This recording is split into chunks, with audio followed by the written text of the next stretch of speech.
Merhabalar, kanalıma, videoma hoş geldiniz arkadaşlar. Bugün polar pijama dikeceğiz arkadaşlar. Yandan cepli, beli lastikli polar pijama dikeceğiz.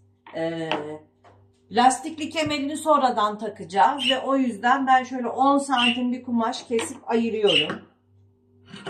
Kumaşımın üzerinden 10 santimi çizdim, ayarladım. Ayırıyorum. Dikeceğimiz beden 46-48'e tekamül ediyor arkadaşlar. Ben ölçüye göre çalışıyorum. Siz de baseninizi ölçerek pantolonunuzu çalışabilirsiniz. Şimdi kumaşım, polar kumaşım 2'ye katlı. Ben kumaşımı 4'e katlıyorum. Şu şekilde. Alttaki parçadan fazlalık bırakmayalım. Şu şekilde 4'e katlıyoruz. Kumaşımın eni geniş. Polar kumaşların eni 1.80 oluyor arkadaşlar. Çalışacağımız boy 95 santim. 1 metre 10 santim kumaştan polar, yanları cepli pantolonumuz çıkıyor.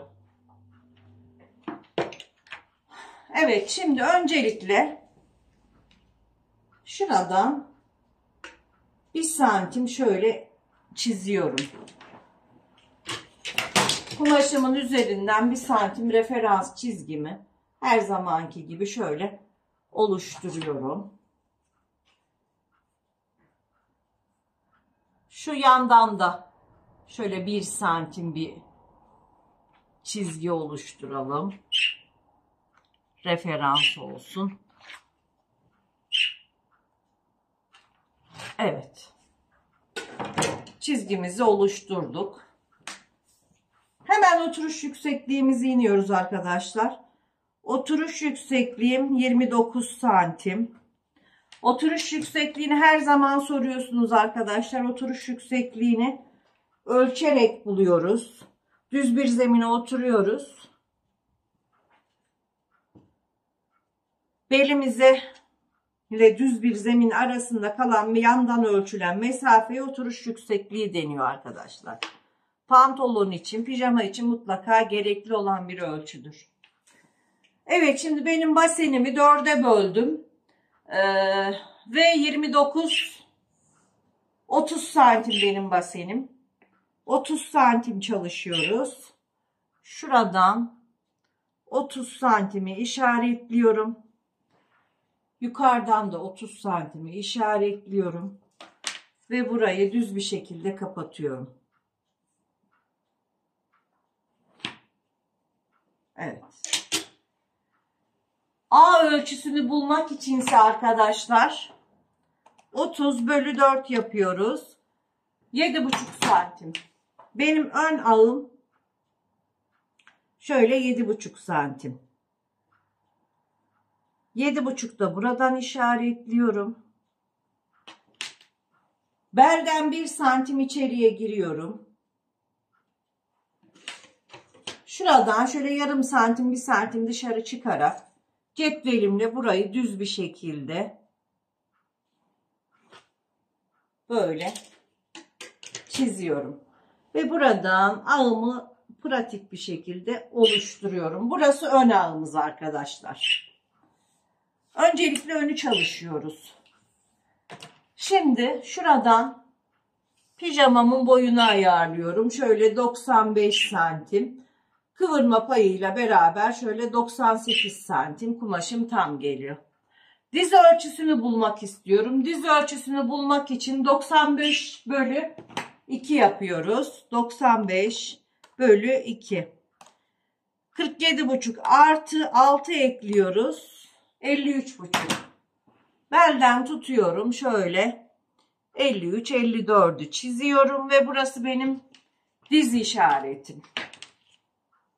Gördüğünüz gibi şöyle dizimizi buluyoruz arkadaşlar. Şimdi burada ütü hattını bulacağız. Bakın şu yandan şöyle tutuyorum.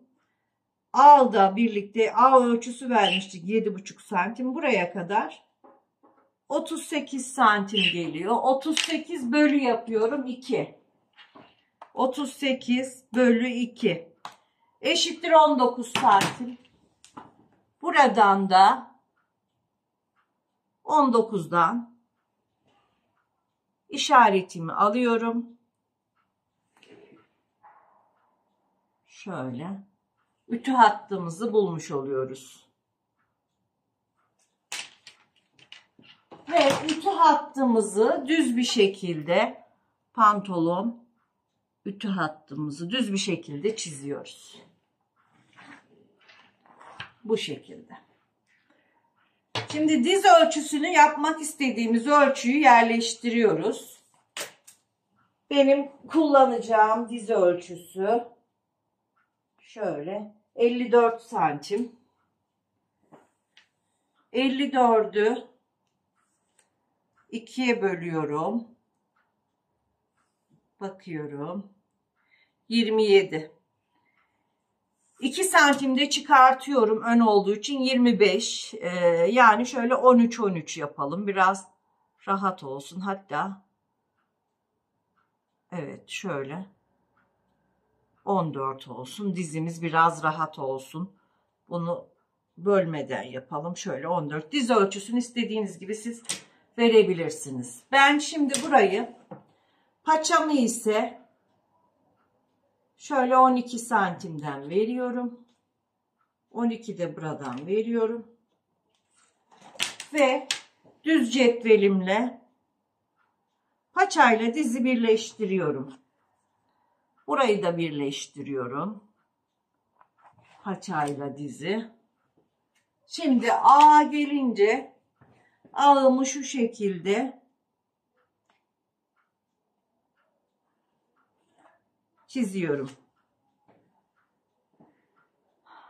Yana gelince yanımızı da şu şekilde birleştiriyoruz. Şu şekilde önce cetvelimi şöyle kullanıyorum. Daha sonra şöyle çevirerek dizle birleştiriyorum. Gördüğünüz gibi ön bacağımız çıktı arkadaşlar. Şimdi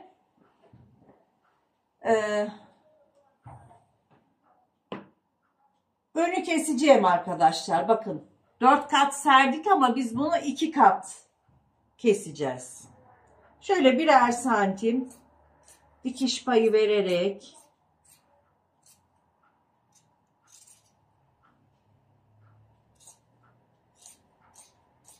ben ovarlukta dikeceğim için sadece ovarluk payını vererek kesiyorum. Ön bedene hiç dikiş payı vermeden de kesebiliriz. Ama biraz rahat olsun istediğim için birer santim dikiş payı verdik. Şurayı düzelteyim.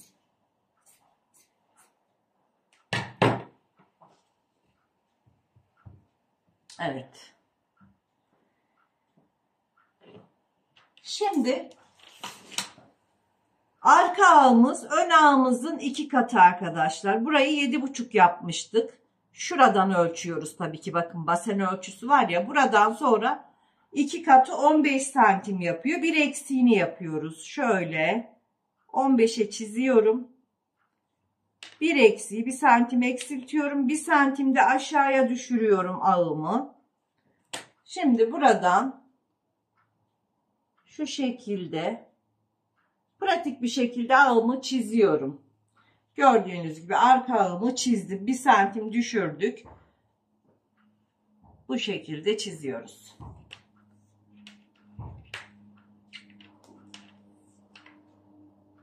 Şimdi yandan 2 santim veriyorum. 2 santim de buradan veriyorum. Ve ağımızı şu şekilde çiziyoruz, arka ağımızı. Şurayı da düz bir şekilde aşağıya indiriyorum. Arkamız da tamam. Şimdi yanımızı önle aynı kesiyoruz.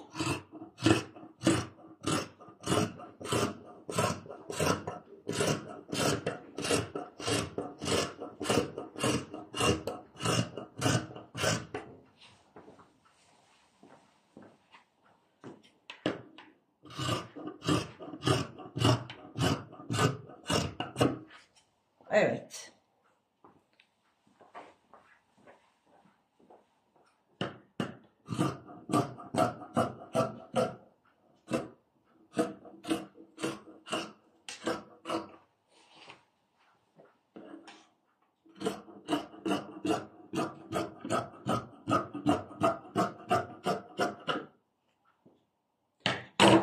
Önden 3 santim bir düşüklük yapıyoruz arkadaşlar. Ön düşüklük.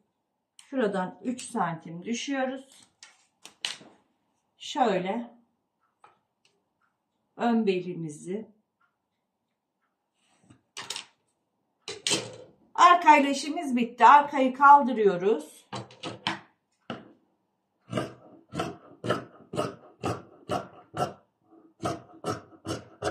Ön belimizi bu şekilde kesiyoruz arkadaşlar.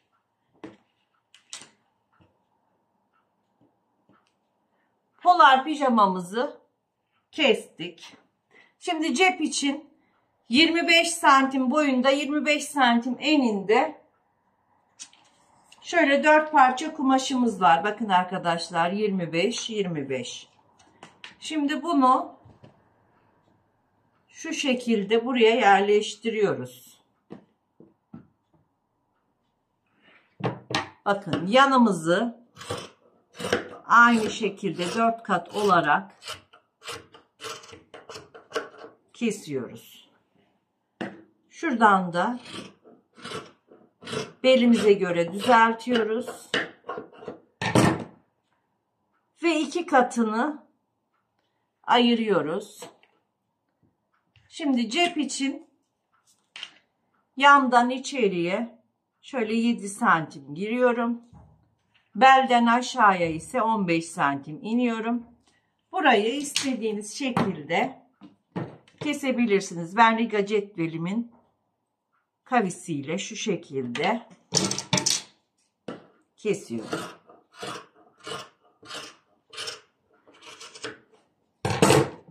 Evet arkadaşlar, gördüğünüz gibi ceplerimiz de tamam. Bu şekilde. Şimdi dikime geçiyoruz arkadaşlar. Makine başında görüşmek dileğiyle. Evet arkadaşlar, şimdi düz makineye geldik. Cebimizi alıyoruz. Cebin düz yüzüyle ön bedenin düz yüzünü bu şekilde yerleştirerek cebimizi dikiyoruz.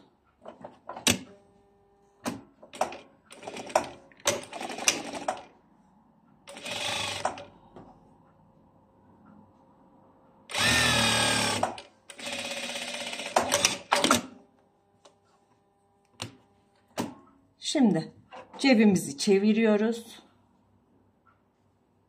Ve üzerinden hemen bir gazi dikişi yapıyoruz.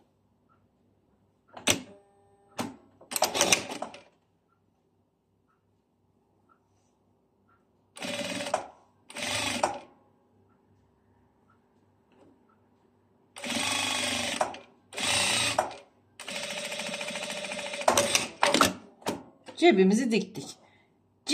Diğer cebimizi de bu şekilde dikiyoruz. Şimdi uzun sürmesin diye ben tekini dikiyorum.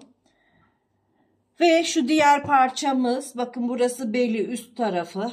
Şunu şöyle yerleştiriyoruz.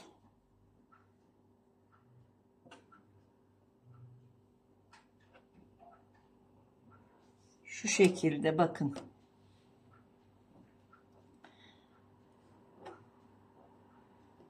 Bu şekilde düz yüzlerini birbirine denk getirerek yerleştiriyoruz ve birleştireceğiz arkadaşlar.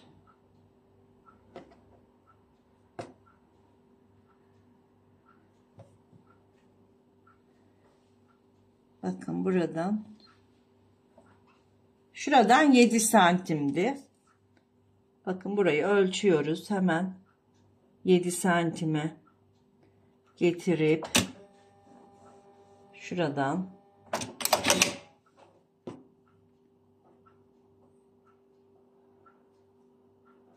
burayı tutturuyoruz.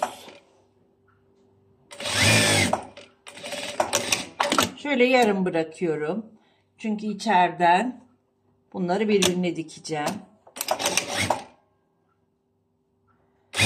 Şöyle geliyorum. Burayı şu şekilde yuvarlıyoruz. İsteğinize göre şekil verebilirsiniz cep torbasına.